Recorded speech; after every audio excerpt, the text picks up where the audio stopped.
Esse aqui foi o meu resultado depois que eu comecei a utilizar robôs nos meus negócios. Olha só, vou abrir aqui a minha conta do Banco Inter. Como você pode ver aqui, eu tenho mais de R$ 1 milhão investidos.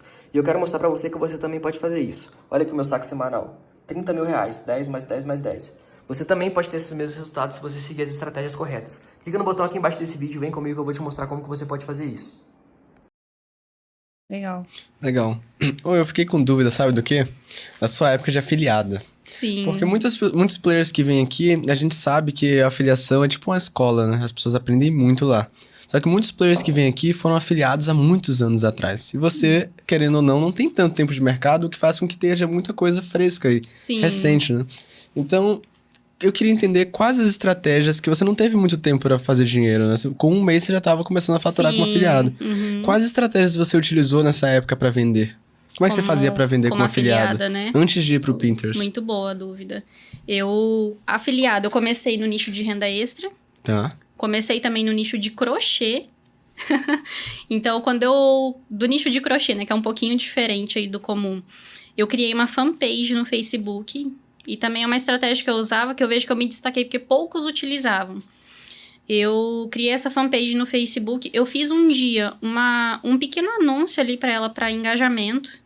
Por uma semana, depois eu não fiz mais, porque daí eu consegui até bloquear uma BM de anúncio de crochê. Meu Deus, lá Ana, como atrás, assim? não sei o que eu fiz, eu bloqueei. Então eu fazia super errado os anúncios. Há 2 anos atrás, quase 3. Então eu comecei ali com o nicho de crochê e saíram ali as vendas, e depois essa fanpage no Facebook, ela começou a ranquear. E eu ainda não tinha noção de SEO nem nada disso. E ela começou a ranquear e atraía um público que eu queria. Que quem compra um curso de crochê para crochetar em casa são mulheres mais velhas, acima de 50, acima de 45. E tava trazendo esse público. Uhum.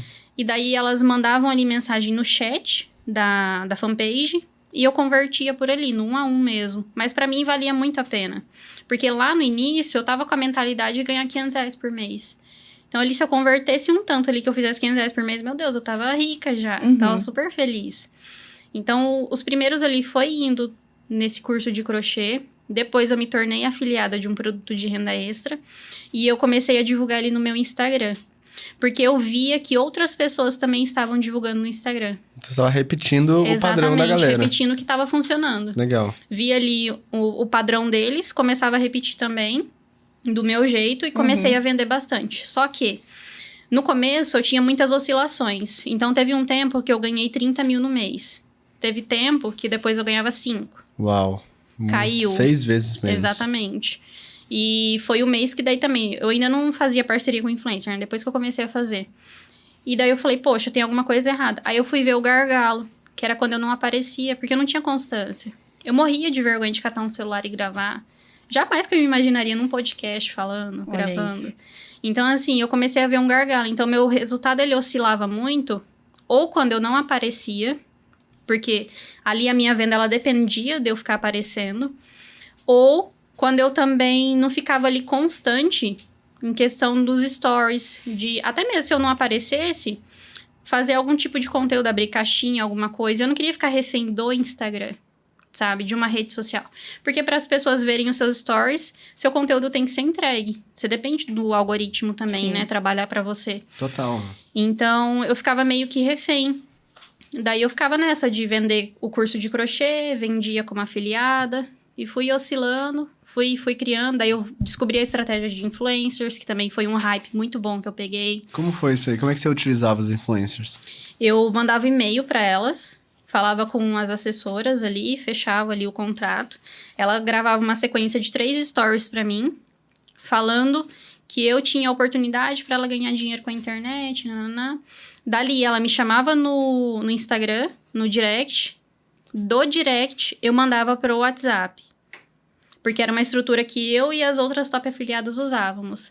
Porque se a gente mandasse direto pro WhatsApp, naquela época, mais de 1 ano e meio, quase 2 anos atrás... Se a gente mandasse direto pro WhatsApp, perdia muito tráfego nisso. Então, a gente mandava pro Instagram também, porque daí ele se tornava um seguidor, acompanhava a gente. Se não comprasse logo ali naquele primeiro dia, no remarketing ia comprar. numa Legal. sequência de stories nos próximos dias e acabar comprando. Então, daí a gente fazia isso, eu fiquei por um bom tempo, colhi muitos frutos, muito bons, mas também chegou um momento que não estava mais funcionando parceria com influenciadores para aquele tipo de oferta. Entendi. Aí foi outro gargalo que eu tive também, que daí meu faturamento começou a cair. E é sempre assim, empreender não é sempre uma constante subindo. Não existe estabilidade, Não existe né? estabilidade. Você tem que saber lidar com isso, senão você vai desistir no primeiro obstáculo. E quem desiste vai ter que se contentar com a vida que tem, né? Se você quer realmente empreender, se você quer ter uma vida de prosperidade aí financeira e tudo mais, você tem que saber lidar com essas oscilações. Então, quando acontecia esses gargalos, eu não ficava triste. Claro que o faturamento caía, né? Dava uma assustada. Mas eu usava aquilo como algo para me gerar atenção, para eu falar, poxa, agora eu tenho que me virar nos 30 e fazer acontecer de novo. Voltar para aquele patamar ou subir. E daí eu comecei a estudar outras estratégias, começava a testar novas coisas, né? Até mesmo isso fazia o motivo do faturamento cair, porque eu estava mais estudando do que aplicando no momento. Depois, quando eu voltava a aplicar, começava a vir os resultados novamente. Legal. E esse período de estudo, ele é importante, Sim. né? O que não dá é pra ficar só estudando. Só estudando. Exatamente.